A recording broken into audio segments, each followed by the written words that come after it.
오늘도 아름다운 소리책방을 찾아주신 모든 분들 감사드립니다. 오랜만에 읽어보는데요. 그동안 영상 재편집을 핑계로 낭독을 하지 않았었거든요. 책 선정하는 것도 좀 고민해 보고요.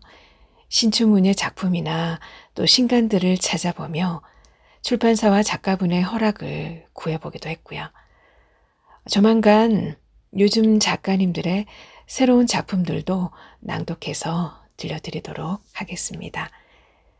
이번에는 현진건 작가의 사립정신병원장을 준비했습니다. 1926년 개벽 1월호에 발표된 단편소설인데요.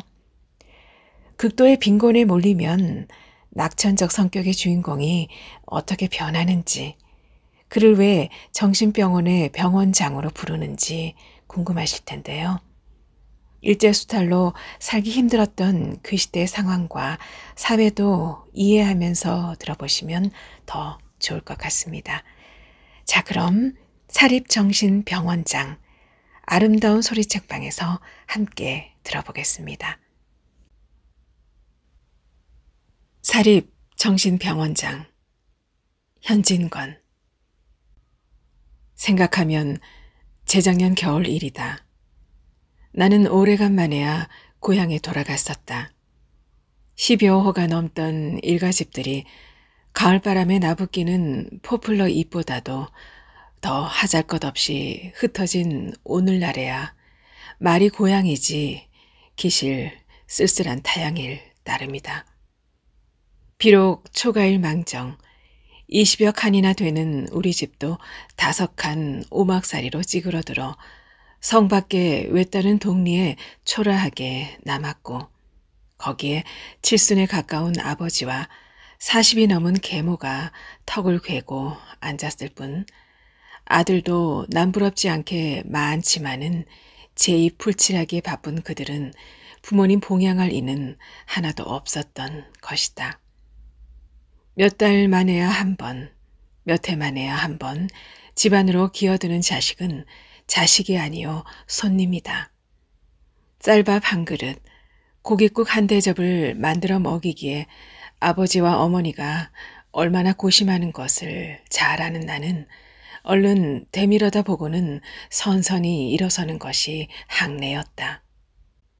그러나 내가 여기서 내 시세와 우리 집안 형편을 늘어놓자는 것은 아니다. 음산하고 참담한 내 동무 하나의 이야기를 기념삼아 적어두자는 것이다. 아버지 집을 총총히 뛰어나온 나의 발길은 몇 안이 되는 친구가 구락부 삼아 모이는 L군의 사랑으로 향하였다. 그들은 무조건으로 나를 환영해 주었다. 반가움, 즐거움은 이야기의 즐거움으로 옮겨갔다. 서울 형편 이야기, 글 이야기를 비롯하여 친구들의 가정에 일어난 에피소드까지 우리의 화제에 올랐다. W군이 어째 보이지 않나? 요새도 은행에 잘 다니냐? 나는 그 사랑의 단골축의 하나인 W군의 소식을 물어보았다. 이번 정리통에 그나마 미역국을 먹었네. 하고 주인 되는 L군이 얼굴을 찌푸린다. 나는 그 말을 듣고 놀랐다. 이 W군으로 말하면 그야말로 할 길 없는 형편이었다. 본디 서발막대 거칠 것 없는 가난한 집안에 태어난 그는 18살 때 백부에게로 출계를 하게 되었다. 양자간 덕택으로 즉시 장가는 들 수 있었으나 사람 좋은 양부는 남의 빚 봉수로 말미암아 씩씩지 않은 시골 살림이 일조에 판들고 말았다. 그는 처가의 몸을 의탁하는 수밖에 없게 되었다. 그러나 처가 또한 넉넉지 못한 형세이다. 조반 석죽도 궐할 때가 많았다. 넉넉한 처가살이도 하기 어렵다 하거든 하물며 가난한 처가살이랴. 목으로 넘어가는 밥 한 알, 두 알이 바늘과 같이 그의 창자를 찔렀으리라. 이토록 고생에 부대끼면서도 그는 얼굴 한번 찡그리는 법이 없었다. 그는 언제든지 싱글싱글 웃었다. 그는 말 한마디를 해도 웃지 않고는 못하는 낙천가였다.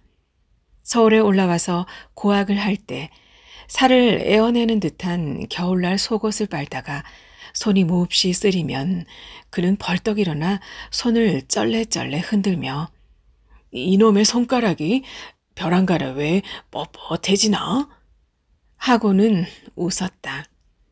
밥을 짓다가 연기가 눈으로 들어가면 눈물이 그렁그렁한 눈을 비비면서도 그는 히히 하고 웃기를 잊지 않았다. 그 대신 그의 몸은 여지없이 말라갔다. 뼈하고 가죽으로만 접한 듯한 얼굴은 바늘로 찔러도 피 한 점 날 것 같지 않았다. 가장 기쁜 듯이 웃을 때면 입가는 마치 누비를 누벼놓은 듯이 여러 가닥 주름이 잡혔다. 만사를 웃고 지내는 그 연만 처가살이는 견디지 못하였던지 작년 봄에 남의 협호를 얻어 자기 식구를 끌고 나왔다. 백관으로 살림을 차리고 보니 그 군색한 것이야 당자 아닌 나무론 상상도 못할 일이 있었으리라. 있는 친구에게 쌀떼를 꼬아가면서 그날을 보내던 중 여러 가지로 주선한 끝에 T은행의 고원으로 채용이 되었었다. 25원이란 월급이 비록 적지만은 그들의 가정에겐 생명의 줄이었다. 그런데 그 줄이나마 끊어졌으니 그는 또 무엇을 하며 지낼 것인가. 더구나 그는 벌써 12살 먹은 맏딸, 8살 되는 둘째 딸, 4살 먹은 아들의 아버지가 아니냐. 그러면 무엇을 먹고 산단 말인가? 나는 탄식하였다. 요새는 사립 정신병원장이 되셨지요? 하고 익살 잘 부리는 S군이 낄낄 웃었다. 온 방안은 이 말에 땡땡으르 웃었다. 사립 정신병원장이라니. 나는 웬 까닭을 몰라서 재우쳐 물었다. 출근 오전 7시, 퇴근 오후 6시, 직무 중 면회 절대 사절, 일시라도 환자의 곁은 떠나지 못할지니 변소 출입도 엄금. 하고 S군이 북받치는 웃음을 못 참을 째 방 안의 웃음소리는 또 한 번 높아졌다. S군의 설명을 들으면 W군에게 P란 친구가 있었다. 워낙 체질이 나약한 그는 어릴 적부터 병으로 자라났다. 성한 날이라고는 단지 하루가 없었다. 가난한 집 자식 같으면 땅 김을 벌써 맡았으련마는 다행히 수천 석군의 외동아들로 태어난 덕택에 삶과 녹용의 힘이 그의 끊어지려는 목숨을 간신히 부지해 왔었다. 자식이 그렇게 허약하거든 장가나 들이지 않았으면 좋을걸. 재작년에 혼인을 한 뒤부터 그의 병세는 더욱더 처진 모양이었다. 금년 봄에 첫 딸을 낳은 뒤론 그는 실성 정신에 이상이 생기고 말았다. 미치고 보니 자연히 찾아오는 친구도 없고 부모, 친척까지 그와 오래 앉아있기를 꺼리게 되었다. 그렇다고 병자를 내어보낼 수도 없고 혼자 한 방에 감금해 두는 것도 또한 염려스러운 일이다. 그래, W군이 사립정신병원장이 된 것이다. 날이 맞도록 미친 이의 말벗이 되고 보호병 노릇을 하는 보수로 W군은 한 달에 쌀 한 가마니 돈 10원씩을 받게 된 것이다. 사립정신병원장. 나는 속으로 한번 외어보았다. 나의 가슴은 한 금은밤 같이 캄캄해졌다. 그날 저녁에는 W군을 만났다. 원장 영감, 인제야 퇴근하셨습니까? 하고 S군은 또 낄낄댄다. 방 안에 다시금 웃음이 터졌다. W군도 또한 빙그레 웃었으되 그 샛노란 얼굴엔 잠깐 검은 그림자가 지나가는 듯하였다. 오늘은 별일 없었나? 친구들은 W군을 중심으로 둘러앉으며 L군이 물었다. 그들의 눈에는 호기심이 번쩍였다. 여보게, 말도 말게. 오늘은 정말 혼이 났네. 하고 W군은 역시 싱글싱글 웃는다. 왜? 여러 사람의 눈은 휘둥그레졌다. 지랄이 점점 늘어가나 보네. 오늘은 문을 첩첩이 닫고 늘 하는 그 지랄을 하더니만 칼을 가지고 나를 찌르려고 덤비대. 칼은 또 웬 칼인고? 낮에 밤 깎으라고 내놓은 것을 어느새 집어넣었던가 보대. 그래, 그 칼을 뺏었었나? 그까지 것 안 빼앗으면 어쩌려고? 설마 미친놈이 사람 죽이겠나? 하고 W군은 또 웃었다. 그러나 그의 몸은 웬일인지 추운 듯이 떨고 있었다. 자네도 좀 실성실성하이 그려. 미친놈이 사람을 죽이지 성한 놈이 사람을 죽이나. 거기 모인 친구의 하나인 K군이 그 귀공자다운 흰 얼굴이 조금 푸르러지며 이런 말을 하였다. 성한 사람 같으면 푹 찌르지만 칼을 들고 남의 목을 겨누며 한참 지랄을 하더니 그대로 퍽 쓰러지대 그려. 자네 오늘은 운수가 좋았네. 문을 첩첩이 잠그고 그 어둠침침한 방 안에서 정말 찔렀으면 어쩔 뻔했나? 하고 L군은 아찔아찔한 듯이 몸서리를 친다. 문을 왜 저잠그는가? 나는 또 설명을 요구하였다. 자네는 참 모를 걸세. 하고 W군은 설명해 주었다. 피의 증세는 소위 공인증이란 것이었다. 천연스럽게 앉아있다가 문득 눈을 홉뜨고 그 백지장 같은 얼굴이 파랗게 질려가지고 아이고 저놈들이 또 온다.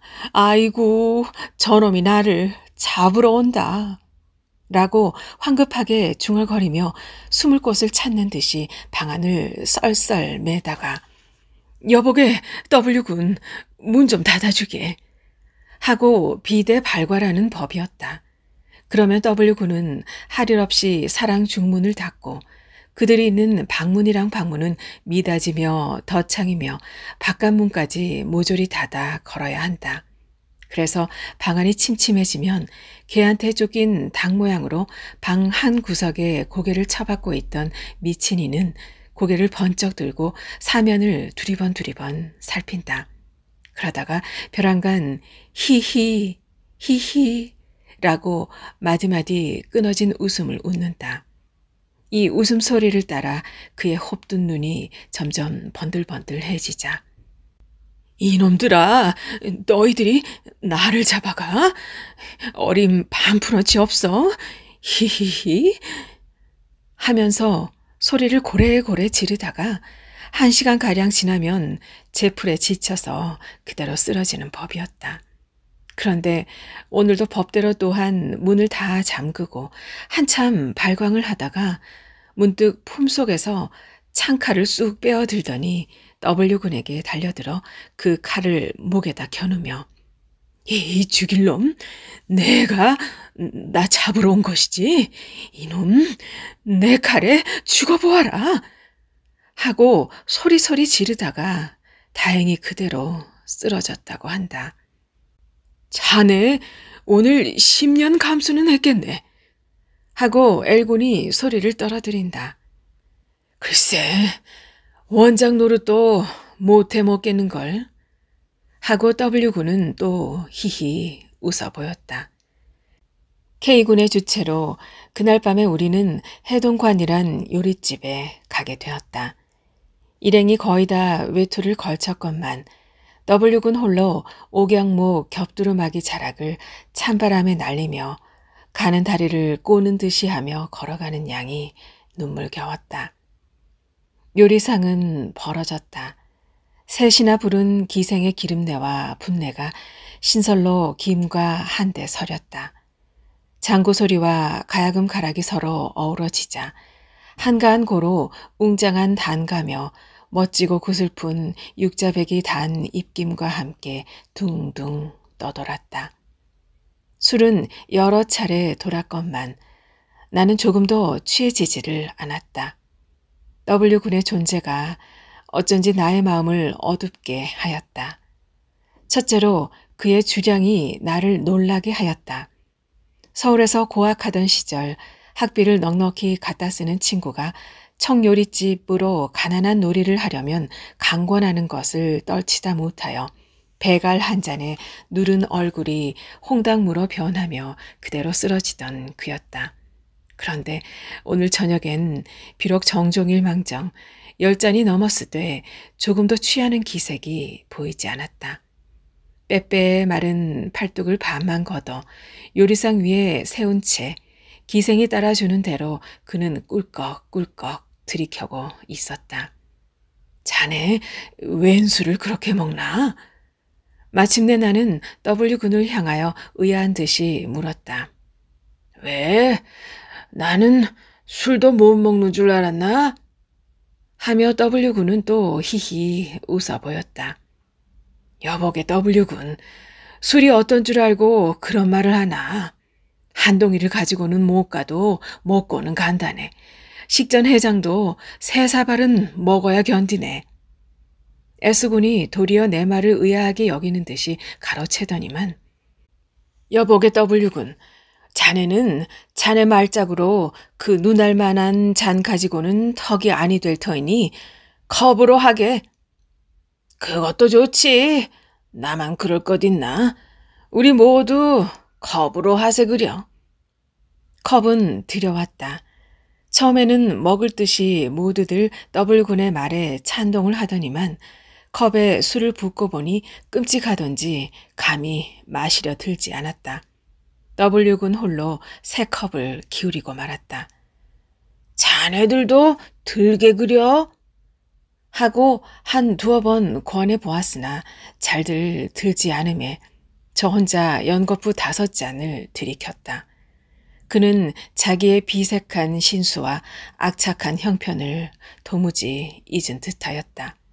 그와 반대로 모인 중에도 자기 혼자 유쾌하고 기쁜 듯하였다.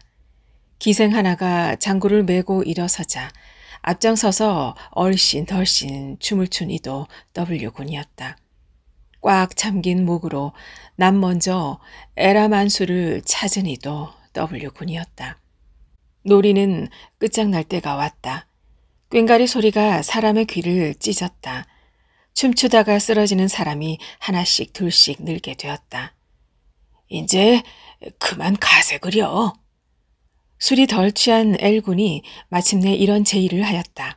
우리는 그 말에 찬동을 하며 외투를 떼어 입었다. 그때도 한 팔로 요리상을 짚고 몸을 가누지 못하면서도 아직 술병을 기울이고 있던 W군은 문득 보이를 불러서 신문지를 가져오라 하였다. 신문지를 받아들자 그는 약식이며 떡 같은 것을 주섬주섬 싸기 시작하였다. 여보게 창피하이 그만두게. K군이 눈썹을 찡그리며 말렸다. 어떤가? 내 돈 준 것 내가 가져가는데. 하고 W군은 역시 웃으며 벌벌 떠는 손으로 쌀 것을 줍기에 바쁘다. 이제 그만 싸게. 아유, 창피스러워. 하고 K군은 고개를 돌린다. 마침내 W군은 쌀 것을 다 싸가지고 송편과 약식이 삐죽삐죽 나오는 봉지를 들고 비슬비슬 일어선다. 그때 K군의 나짐이라는 명옥이가 입을 삐죽거리면서 그 광경을 바라보다가 원장 영감댁은 오늘 밤에 큰 잔치를 하겠구먼 하고 비웃적거렸다. 그 말이 떨어지자마자 W군은 나는 듯이 명옥에게로 달려들었다. 인연? 무엇이 어째? 라는 고함과 함께 W군의 손은 철썩하고 명옥의 뺨에 올라붙었다. 명옥이 에고고 외마디 소리를 치고 쓰러지자 W군은 미워서 못 견디겠다는 듯이 원장 때 큰 잔치? 큰 잔치? 라고 내면서 발길로 엎어진 계집애 허리를 찼다. 이 야단통에 W군의 떡 싼 봉지는 방바닥에 떨어져 흩어졌다. 나는 이 싸움의 원인이요 사랑에 뭉친 봉지를 얼른 주워서 방 한구석 장구 얹혔던 자리 위에 올려두었다. 싸움은 벌어졌다. K군이 명옥의 역성을 들며 W군에게 덤빈 까닭이다. K군은 W군의 목덜미를 잡아 회술내 돌리다가 이 자식 미친놈하고 같이 있더니 미쳤나 배? 왜 사람을 차며 지랄 발광을 하노? 하며 휙 뿌리치자 W군은 비슬비슬 몇 걸음 걸어 나오다가 방바닥에 얼굴을 쳐박고 푹 거꾸러졌다. 그럴 겨를도 없이 엎어진 이는 벌떡 몸을 일으켜서 또 K군에게로 달려들었다. 우리는 항망이 그의 팔을 잡아 만류를 하였는데 그때 그의 얼굴은 지금 생각해 보아도 몸서리가 끼친다. 엎어질 때 다쳤음이리라.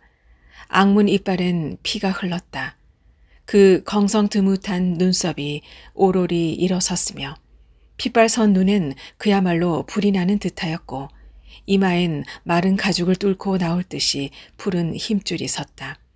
그러나 그것보다도 마치 납을 끓여 부은 듯한 그 얼굴, 실룩실룩하는 살점 하나하나가 떠는 듯한 그 꼴이란 더할 수 없이 무서웠다.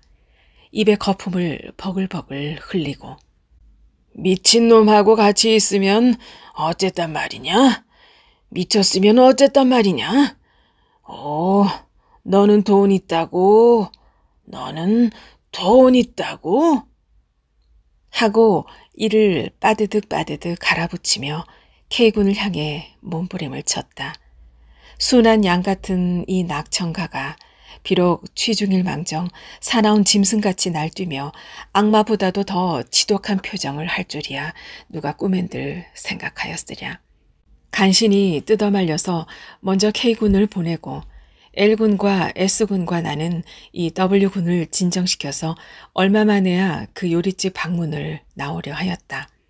그때 W군은 무엇을 찾는 듯이 연해 방안을 살피다가 아까 내가 얹어둔 봉지를 발견하자 그의 눈은 이상하게 번쩍이었다. 그의 뜻을 지레 짐작한 내가 얼른 그 봉지를 집자 그는 내 손에서 그 봉지를 빼앗듯이 받아가지고 방바닥에 태지를 쳤다. 그러자 그는 흩어진 음식 위에 거꾸러지며 엉엉 울기 시작하였다. 그의 얼굴과 손은 약식투성이가 되고 말았다. 복돌아, 약식 안 먹어도 산다. 복돌아, 송편 안 먹어도 산다. 한동안 그는 제 아들 이름을 부르며 목을 놓고 울었다. 문득 울음을 뚝 그친 그는 무엇을 노리는 듯이 제 앞을 바라보더니만 나를 향하며 여보게 칼로 푹 찔러 죽이는 것이 어떻겠나? 우리는 어리둥절하며 그의 입만 바라보았다. 아니, 그럴 일이 아니다. 그 어린 것을 칼로 찌를 거야 있나. 차라리 목을 눌러 죽이지. 목을 누르면 내 소나기 밑에서 파득파득 하겠지. 여보게 누구를 죽인단 말인가? 마침내 나는 물어보았다. 우리 복돌이를 말일세. 하나하나씩 죽이는 것보다 모두 비끄럼해 놓고 불을 질러버릴까? 나는 그 말을 듣고 전신에 소름이 끼쳤다. 내 자식 죽이면 저희들은 성할 줄 알고 그놈들도 내 손에 좀 죽어야 될걸. 하고 벼랑간 그는 소리쳐 웃었다. S군이 W군과 바로 한 이웃에 살기 때문에 우리는 그에게 취한 일을 맡기고 돌아왔었다.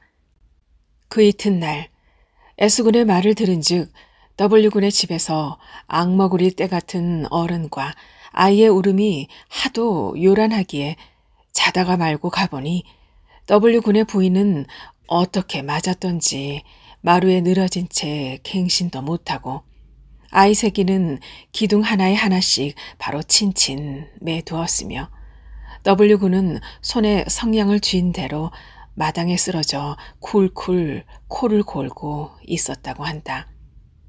그 다음날 차로 나는 서울로 올라왔다.